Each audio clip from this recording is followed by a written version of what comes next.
stunning looks than swift. Job done by Sri Lanka as the co-hosts of the tournament follow Pakistan and pick up the 2 points as 2 games are now completed in the Asia Cup. Half centuries for Charita Asalanka and Sadira Samaravikrama, whose third wicket partnership of 78 proved to be decisive when there was temporary trouble in the first 10 at 43-for-3. Just never enough runs after Shakib Al Hasan won the toss and Najmul Hossain Shanto provided the only resilience. Sri Lanka win by 5 wickets. Well done to Sri Lanka, a significantly depleted Sri Lanka side, and it's a performance that's been set up by their bowlers, which would give Dasun Shanaka a lot of satisfaction. We look back at this game on Maruti Suzuki Arena presents ESPN Cricket for Matchday, powered by JBL. We'll hear from Farveez Maharoof in a moment. Wasim Jaffer first up. Pleasing performance from Sri Lanka. There was some stuttering in that chase, but would you be satisfied? I think so. I think they lost the toss. We've talked about depleted Sri Lankan bowling attack, but they did the job. Pathirana, Tikshana, they bowled really well, contained a decent batting lineup on a good batting condition. I thought they bowled really well, and the way Shanaka led, and then got the job done. Even though I thought they lost probably 1 or 2 wickets more, but win is a win. Yeah, I'm going to come to the partnership for Farveez Maharoof between Samaravikrama and Charita Asalanka, but from a Sri Lankan point of view, I guess the story here is that despite not having 4 frontline bowlers, this is a win, an opening win against an arch rival that has been set up by the bowlers. Yeah, that's the pleasing part for me. The bowlers have stepped up and they made sure that they control in the middle overs as well as in the power play. And, they put so much brakes on that experienced batting lineup of Bangladesh. I mean, yes, Mitten Das, Tamim Iqbal is not there, but still there is some quality. But the way bowlers set up, and as well as the way Charita Asalanka and Sadira Samaravikrama, they batted with responsibility. Yes, when you lose 3 wickets, especially in the power play, we expected the ball to swing and seam in the first 10 overs, and it did happen. Bangladesh started the proceedings really well, and then the 2 youngsters to have the responsible knocks individually and then put a partnership up. It was very, very pleasing to see. As Wasim said, as always, win is a win. All right, let's stick to that then. Farveez, you can continue and carry on with that partnership. They were in trouble at 43-for-3. Bangladesh thought maybe they can make a game of this, a low-scoring thriller potentially. What changed? Samaravikrama and Asalanka, what did they get right, or did they just have better conditions? What do you make of why their partnership succeeded? I think they had a clear plan. I think Sadira Samaravikram was the aggressor. He's somebody that as soon as he got this opportunity a few months ago in the ODS, set up, in place of Angelo Matthews, he has made sure that he has made tons of runs, and is a perfect example of grabbing opportunity with both hands. That's Sadira Samaravikram for you.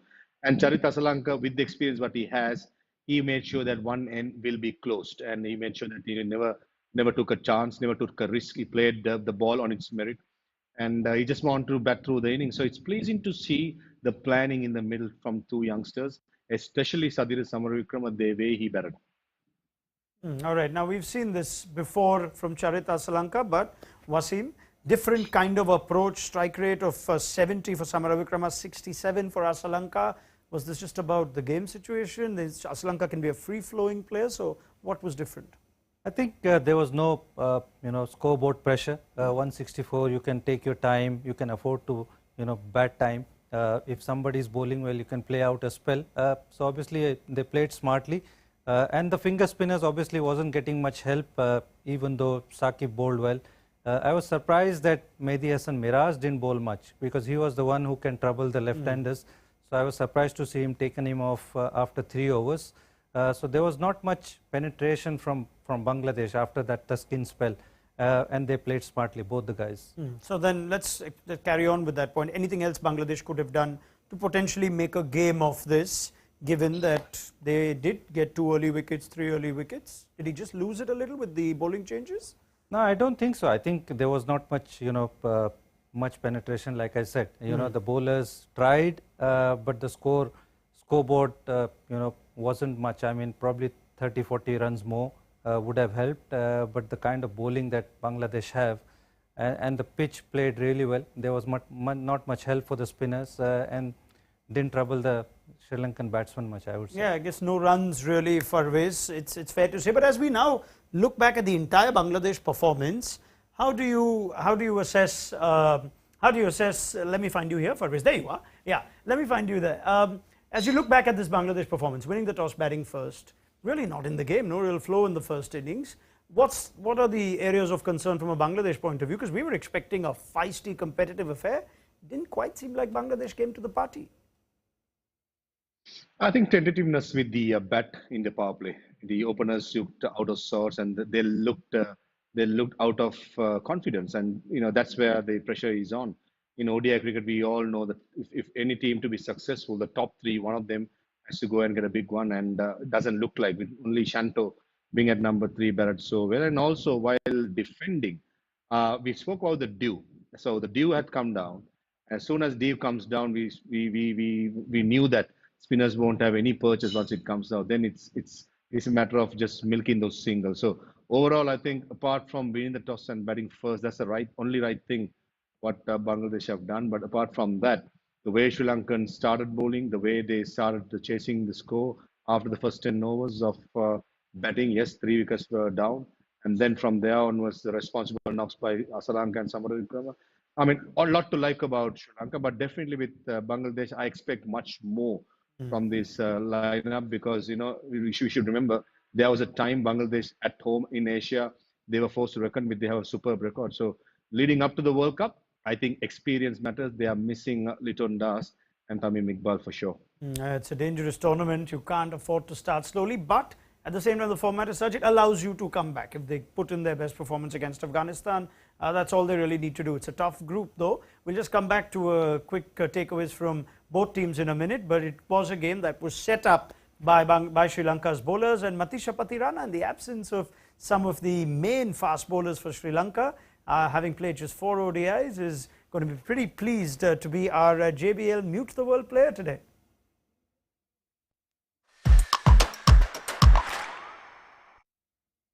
All right, he had only played 4 ODIs going into this. He's picked up 4 wickets. And if you hear a lot of noise about Matisha Pathirana, you should, because this man's been terrific for the Super Kings. And with someone needing to put their hand up in the absence of the likes of Lahiru Kumara and Dushmanta Chamira, well, it's Matisha Pathirana. So let me just have the pleasure with Wasim Jaffer, as I do. Yes, this is my favorite part of the show, Wasim, where we discuss our JBL Mute the World player. I'm going to pick up my JBL Tour M2 headphones, put them on. I'm going to put them on in slingy fashion because it's Pathirana. Yeah, this is good. And that is a performance that will keep Sri Lanka selectors busy too. He was very good today, wasn't he? He was. I think when he came on, bowled with pace, and we've talked about his variation. He's got slingy action. He bowls around 140, and he's only going to get better. We know he can bowl really well in the death, but he picked up really couple of crucial wickets. Shakibul Hasan and Mushfiqur Rahim, 2 senior guys, and different deliveries. Shakib a little bit wide, hurried onto him, and then Mushfiq with that bouncer. So he's got the variation, and he's only going to get better with time. All right, Farveez, I don't know how much noise there is about Matisha Pathirana. How realistic is he as a World Cup contender if some of those fast bowlers that I mentioned return and become fit? But what has he done to his chances today with this performance? I think he has done what he's supposed to do, which is to perform whenever he gets opportunity. It's going to be very, very interesting to see when the 3 bowlers who are out, I mean, when I say bowlers, the fast bowlers, when they get fit, who's going to get that nod? Because as far as how I see it, only 4 fast bowlers can accommodate to that World Cup in India. So Matisha Pathirana, for me, I will have him as the X factor. Definitely for these kind of games, he's a player that no batter would like to face with his action, with his variations. I mean, we speak a lot about Lasith Malinga. Let me tell you this. I started playing with Lasith when he was 17. And he really became matured and brought his variations into the game when he's about 24, 25, 26. But this boy, just 21, and already bowls a very good decisive slow ball, very good with the Yorker, bowls a good bouncer, and can bowl length as well. So, at 21, he has matured a lot, and playing under good captains like MS Dhoni, I think definitely has helped him a lot in his development also. So I reckon going forward, he will be a star in the making. If he's not at the moment, I mean, I only feel that he will be a star one day as soon as as soon as he plays much more cricket. Remember, he's just playing the fourth game. So a lot to play for, and I definitely would have him as my X factor going up to the World Cup. All right. Well, he's made a certain case for himself, and Farveez makes the right point of him playing under MS Dhoni, who of course is used to getting all the noise, but can always cancel that with these. So well done to Matisha Pathirana. Right. Quick takeaways for both teams. Let's start with Bangladesh. Wasim, they still have the opportunity to just get the job done against Afghanistan and stay in contention. What do they need to get right? Well, I think the batters need to step up, and it's going to get only tougher because the challenge against the spin is going to be even more. Mujib is going to bowl in the power play, Rashid and Nabi. Those two left-handers are relatively new to the international cricket, so that's the challenge, to get them off to a good start, set their base, and then the other guys need to step up. Shakib, Mushfiq, those are the guys they need to step up. They need to put runs on the board and get the job done. Farveez, they've got the job done, Sri Lanka, but still areas that you'd like to see some polishing? Yeah, definitely the batting order. I think Kusal Mendis's form concerns me today also. He missed a rather straight delivery from Shakib Al Hasan. He's somebody that I would like to see in scoring runs for Sri Lanka. I mean, lately he has not been. In LPL he did, but before that in the qualifiers he didn't have a great tournament. So I reckon that's a concern for me going forward. Atum Nisank is striking the ball well. I think it's just a matter of time. He stays in the middle and gets those big runs. I think batting-wise, the top three is a concern for me. But apart from that, the way everyone bowled, I thought was very impressive. And in the field, there are some little things to be brushed up before all-important Afghanistan game. As you know, in case if Bangladesh beats Afghanistan, the last game against Afghanistan, Sri Lanka becomes a virtual quarterfinal. So it's all to play for. So I reckon going to that Afghanistan game up in Lahore, those are the little things that Sri Lanka should brush up. There you go. The astute analysis of Farveez Maharoof, whose voice I have missed for the last year or so. And of course, we saw emotion in that voice when Sri Lanka won this tournament last year round. So it's been a cracking start for you, Farveez, and a good start for your team. So well done, and thank you very much, Farveez. Always a pleasure having you back on our network. And thank you very much to Wasim Jaffer, who we will see plenty more of. That's all from us. Guess what we've got next? It's India-Pakistan, in case you didn't know, in a day's time. We've got a day off tomorrow, and then Saturday we build up to the big one. Join us then on Maruti Suzuki Arena presents ESPN Cricket for Matchday, powered by JBL. And make sure you download the mobile app. There will be quite a bit of content building up to India versus Pakistan, the first round of potentially 3, maybe 2, if you want to ask Farveez, in the Asia Cup. So we'll see you on Saturday. Bye-bye.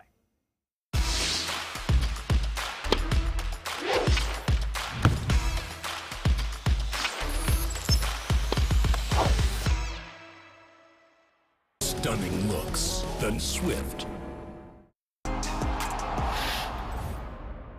Make sure you download the ESPN Cricinfo app to stay updated with the very latest from the world of cricket.